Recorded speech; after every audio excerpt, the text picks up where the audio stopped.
All right. Everybody can see that okay and hear me okay? Looks great. Awesome. So thanks for the introduction. Thanks again for the opportunity to be here tonight. Super excited about the turnout and to meet all of you guys on the virtual stage here. As you heard, and as you know, we're going to talk about how to stand out for PM&R residency from one program director's perspective anyway.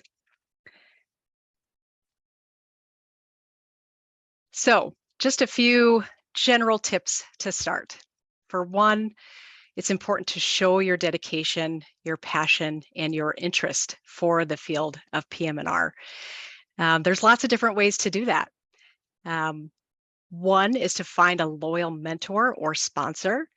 So these are folks that will be able to kind of take you under their wing to provide guidance to you, to help establish connections and networking with other physiatrists, and potentially someone who in the future could write you a letter of recommendation and attest to your long dedication to the field of PM&R.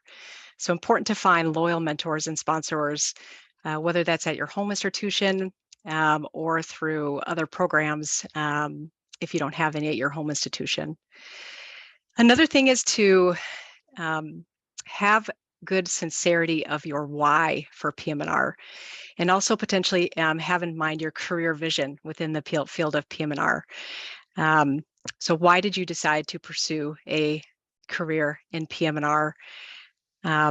These are things that can be displayed in your personal statement and telling your story to the program director and the program committee on your application. Rotations. I can't express more the importance of your rotations, including getting both an inpatient PM&R experience and outpatient PM&R experiences, whether these be rotations at your home institution and or doing a visiting rotation at another institution, particularly if you have a strong interest in a particular program or a strong interest in a program in a particular location. It's important to try to get a visiting rotation at those locations. I did give you a QR code here for the AAMC VSLO, Visiting Student Learning Opportunities. And that's typically the way that you apply for those visiting rotations. When you're on your rotations, that's your time to shine, time to be memorable, and to be memorable in a good way, not to be memorable in a bad way. Of course, there's that possibility as well. So show your interest, show your passion, show your dedication during that rotation. Get involved when you're on the rotation. Do things with the residents, show up to didactics, grand rounds, other conferences. Show eagerness to see patients. Be prepared when you go see patients. So review, the patients before the clinic. Know your patients well if you're following them on the inpatient rehab unit. On the inpatient rehab unit, for your particular patients, volunteer to lead or co-lead a meeting for your patient. So get involved and be eager to do that. Be a team player on your rotation.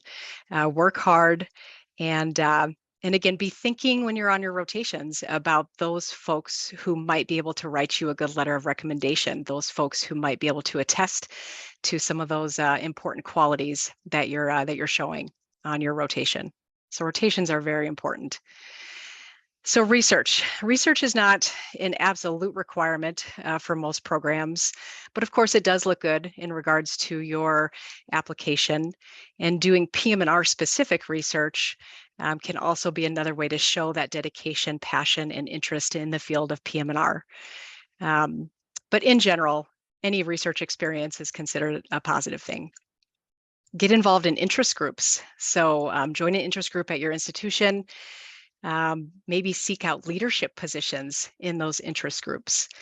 And then if your institution doesn't have a PM&R interest group, think about starting one and being a founder or co-founder of the PM&R interest group at your institution. A great way to get involved. Volunteer activities. So volunteer activities and community service.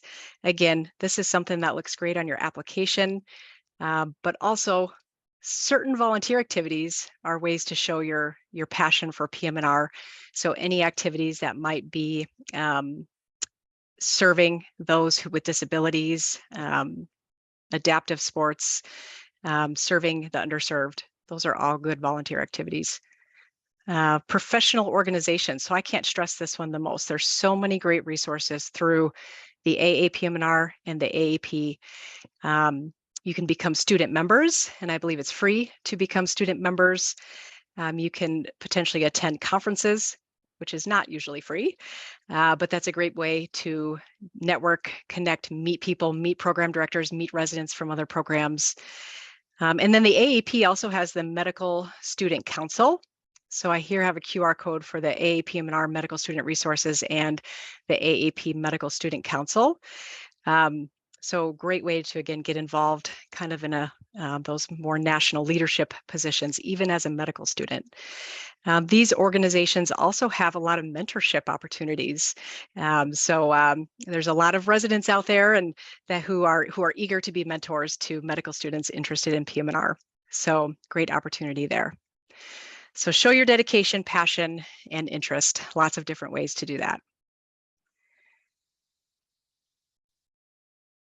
2, be a team player. I think this goes without saying, but there's a lot of different qualities that go into being a team player, and you can think of some of those in your head right now, but these are some that came to my mind. Be collaborative, work well with others, respect the opinions and ideas of others. Be conscientious, hardworking, be coachable. So if you seeking out feedback, incorporating that feedback and making improvements, all very important.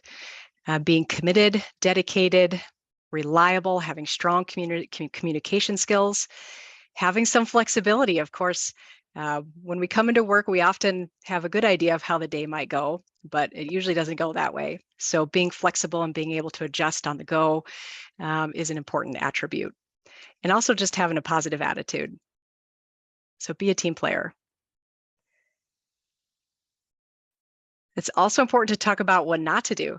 So especially when you're on those rotations, don't complain, don't come in with a negative attitude, don't show disinterest, don't come in unprepared, don't ignore feedback that's been given to you, and don't be lazy.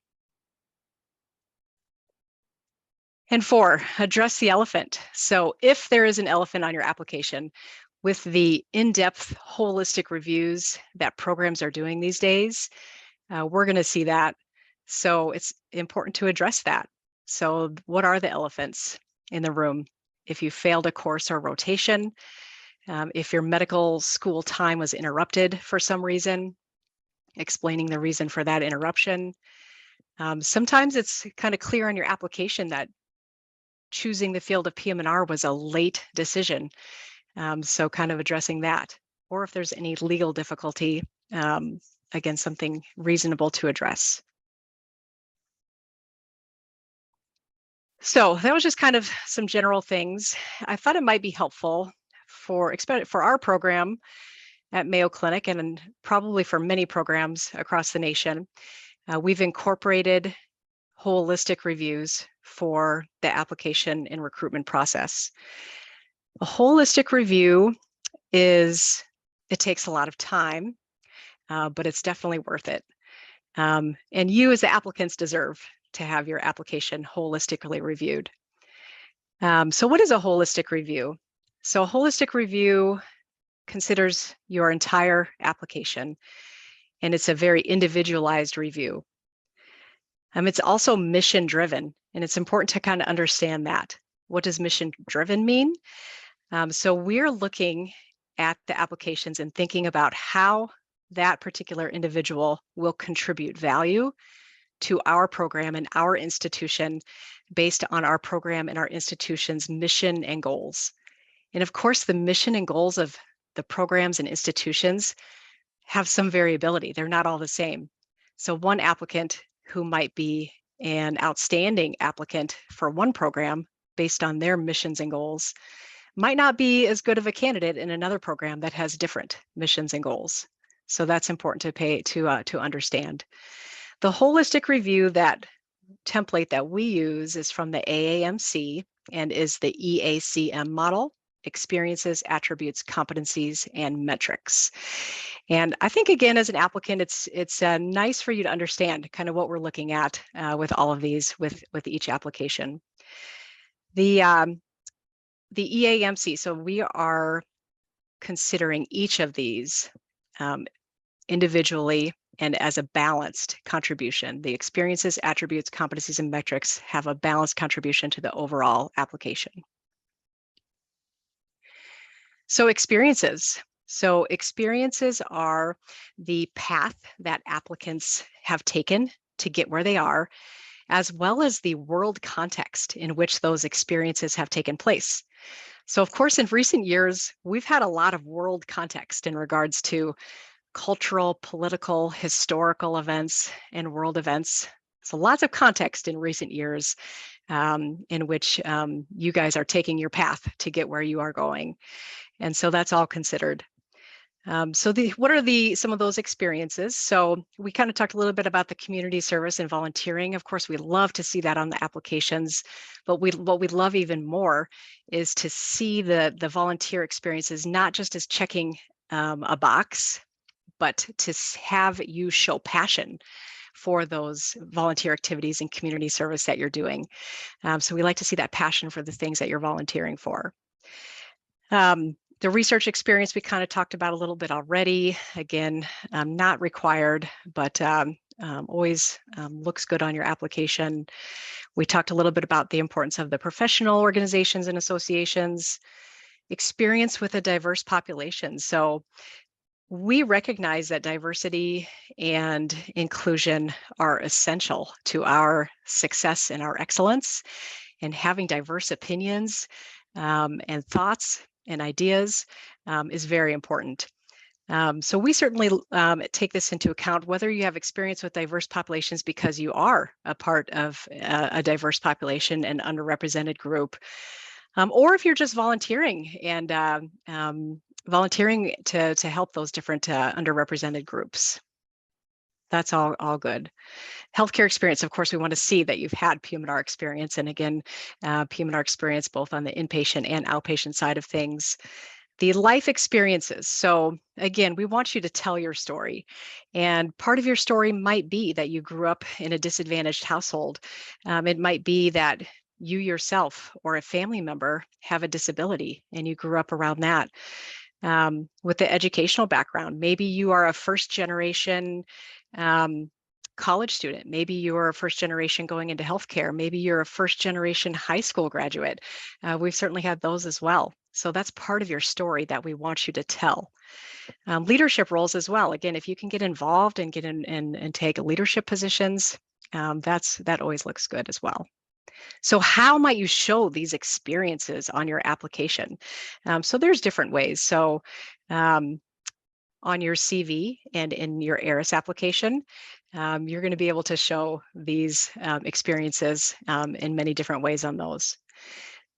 Recently, ARIS added this supplemental application. So I myself am still getting used to seeing that on the applications, but this allows you, the applicants, to highlight impactful experiences and meaningful experiences.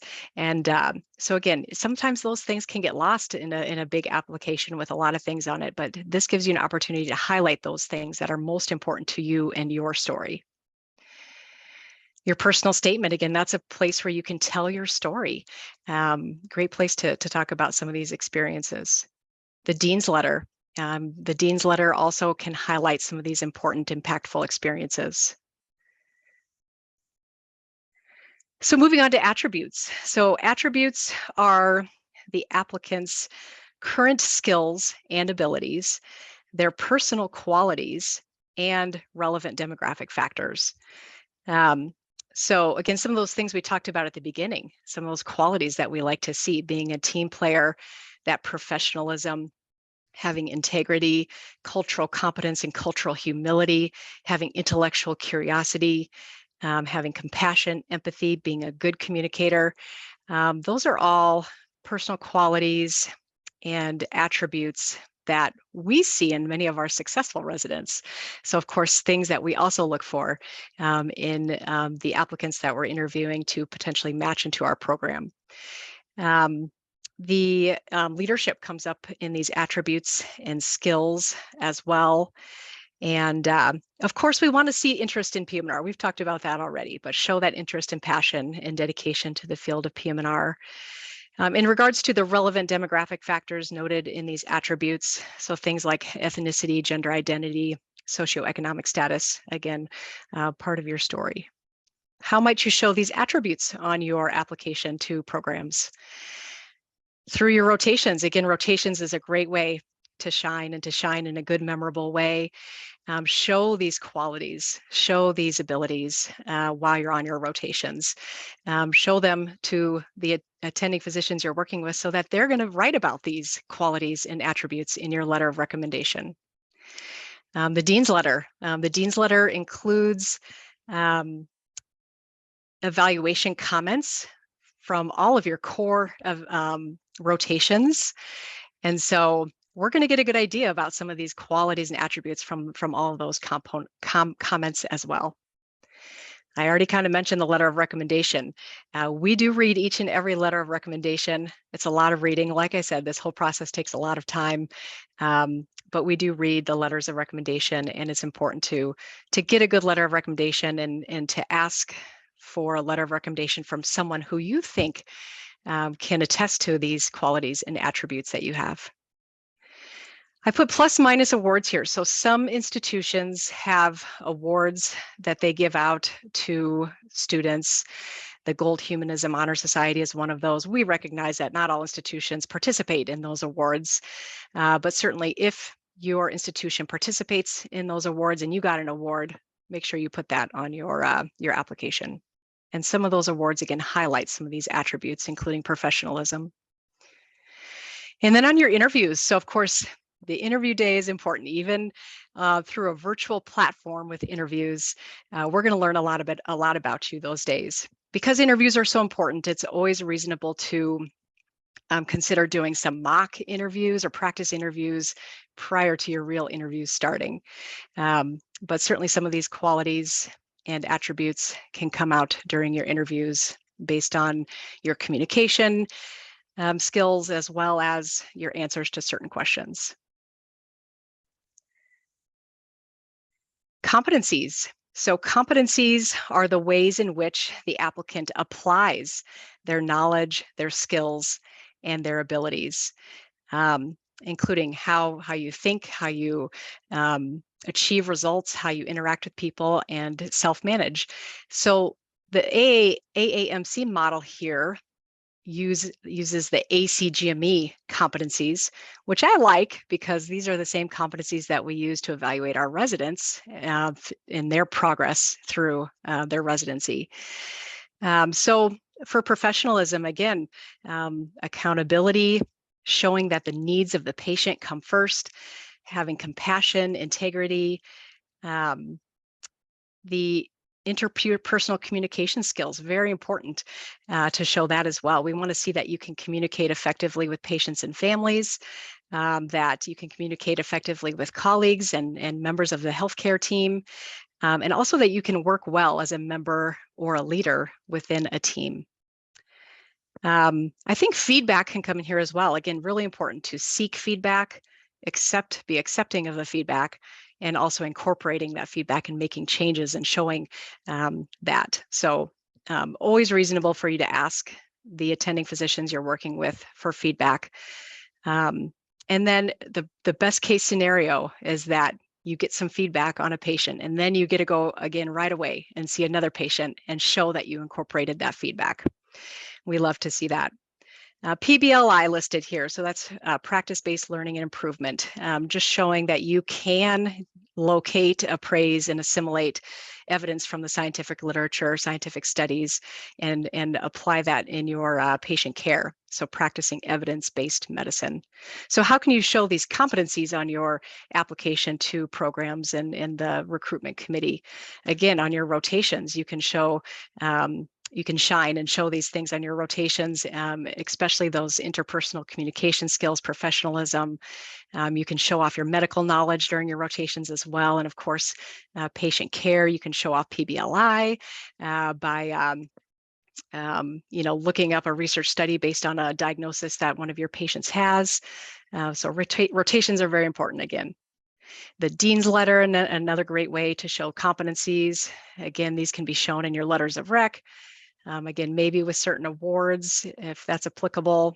And again, interview day. So even again, through that virtual platform of interviews, we're going to be able to get a good feel for some of those communication skills that you have. So again, practice interviews beforehand if you think that might be helpful to you. And then metrics. Metrics is the last thing. So metrics is that quantitative, scholarly, and academic component of your application. So consider that, again, this is, we certainly look at this, but it's always considered in the context of that entire application review. So the metrics includes your dean's letter. Some institutions, have a comparison of you to some of your peers at your school. Transcripts. So many institutions have, honors, near honors, pass, fail. So we look at some of that stuff as well. And then that's, of course, where the transcripts show if you had a failing grade in any course or rotation. Again, something that you might want to address because we will notice that. Your step scores, of course, step 1 scores are going to pass, fail. And so that's going to be a new thing for all of us on this end. From our standpoint, some people ask, should we have step 2 scores in when we, have our application, our AIRS application is submitted? Again, I'm a program director of one, saying that particularly with step 1 going pass, fail, we would appreciate seeing step 2 scores at the time the applications come in. The metrics are also where those honorary and professional societies, so like AOA, SSP, come in. Again, we recognize some of the research behind that, as well as not all institutions participate in these professional societies, including Mayo Clinic, who does not participate in AOA. And then the scholarly activities, so presentations that you might have given, research that you're involved in, and publications that you might have had. So those are the things that are all included in the metrics. And then just if you're interested in some of the numbers, I don't have the numbers from this cycle, but for Match 2022, on average, the applicants had 3.1 research experiences, 6.2 abstracts / presentations / publications, 3.5 work experiences, 8.9 volunteer experiences. The step 1 average last year was 230, step 2 average was 242. Sometimes it's just nice to see some numbers on average there. So that's what I had for my presentation here. I'm not sure how much time. Oh, I took a little bit extra time. But thanks for your attention. And I think we have maybe 5 minutes for a Q&A. Perfect. If you want to raise your hand on the Zoom chat, and we can get a couple questions answered. Let's see.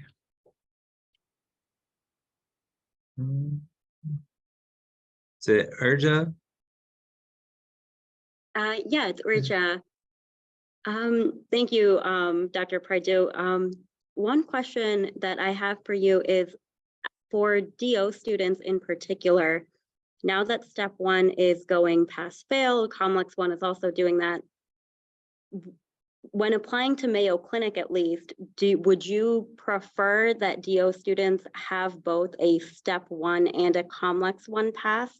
Or would it be better, would it be okay for DO students to only have Comlex 1 and then perhaps then take both step 2 and Comlex 2, since that would give you a numeric score? Yeah, we have just had such great luck with DO students in the past, and so we highly value what they bring and what they offer. So we, at least here, we don't discriminate necessarily between Comlex and USMLE step scores. So it's common I'd say that the most common situation that we see on applications from DOs is that they do end up doing both STEP, USMLEs and COMLEX, but certainly that's not required. We have some residents who have matched in our program that only did COMLEX and never even took a USMLE STEP score. So again, that's our program, and other programs might be different, but we don't take that. That's not that important to us. Okay. Thank you so much. Mhm. Good question. Thank you. All right, Jason, you got a question? Yeah, I did have a question. Thank you. I had a question about letters of recommendation. I apologize if you can hear my dishwasher in the background, by the way. Letters of recommendation, if you hold different weight depending on if the letter of recommendation is from an academic institution's physician or a private practice physician. I know, like, for many of the DO students, we don't have, a hospital and PM&R physicians there, unfortunately. So just a question about the letters of recommendation. To me, that doesn't matter. To me, the most important thing with a letter of recommendation is to ask someone who knows you well and someone who can write about those qualities and attributes that you have. So that's going to give you a much better letter than someone who doesn't know you very well and might have only worked with you for a day or a half day. So that's the most important thing. Get a letter from someone who knows you well and can really attest to those qualities and attributes that you have.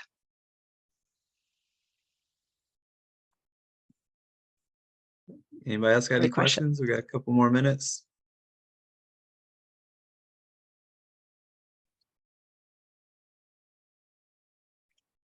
The talk was just so well. You covered all the questions. Well, I hope it helps you to have a little insight to what we're looking at, and hope that's helpful to you. And Hunter, if you want to share my email with everyone, Okay. I'm happy to have you do that as well. Sounds good. Oh, I think Brian has a question. Yeah, sorry for the late question. I couldn't seem to find the way to raise my hand. I just was wondering, since you mentioned the success that you've had and appreciated with DO students, if you had a statistic, like a range or a ratio of like your DO and MD, kind of like a year to year, how many do you usually accept on a year to year basis? I think it's somewhat variable, but I don't have those numbers right away. I'm actually looking at our resident list right now. For our PGY4 class, we have 8 residents per class. For our current PGY4 residents, we have 4 DOs and 4 MDs. For our PGY3 class, we have 2 DOs. For our PGY1 class, we have 1 DO, it looks like. So it's somewhat variable, but yeah, it seems like we match at least 1 DO every year, often more. Okay, great. Thank you. You're welcome. Awesome. Thanks for the great questions, guys. And Dr. Red, thank you so much for your time. It was excellent. We will have the presentation recorded too, so if anyone needs to go back and watch it, if you missed anything, we'll have that uploaded hopefully by today or tomorrow. So with that, we're gonna transition over to the breakout rooms. I think y'all will really enjoy this. I try to get them pre-set up, everyone who signed up on the list, but just in case, if you didn't sign up, whenever it opens up, you should be able to just select whichever room you want to go into by clicking on the breakout rooms, and then I'll be here to help y'all out if you have any trouble with that. All right, so I'll go ahead and open all those up. Thank you so much. Thank you. All right, and then so everyone that didn't get kicked to a room, try to click on the breakout rooms and see if you can select it. If not, then I'll help get y'all settled in.